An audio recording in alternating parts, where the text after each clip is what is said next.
আজকে আমার নিবেদন বিষম চিন্তা, কবি সুকুমার রায়। মাথায় কত প্রশ্ন আছে, দিচ্ছে না কেউ জবাব তার।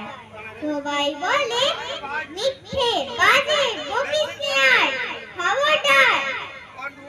অমন ধরা ধমক দিলে কেমন করে শিখবো সব?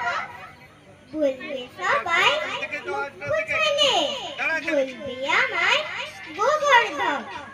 কেউ কি জানে দিনের বেলায় কোথায় পালায় ঘুমের ঘোর? বর্ষা হলে ব্যাঙের গলায় কোত্থেকে হয় এমন জোর? গাধার কেন শিং থাকে না, হাতে কেন পালক নেই? গরম তেলে ফোড়ন দিলে লাফায় কেন তাদের? সোদার বোতল খুললে কেন হসহসিয়ে রাগ করে?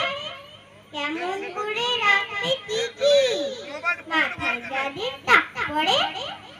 ভূত যদি না থাকবে তবে কোত্থেকে হয় ভূতের ভয়? মাথায় যাদের গোল বেঁধেছে তাদের কেন পাগল কয়? কথাই ভাবি এসব কথা, জবাব দেবার মানুষ কই?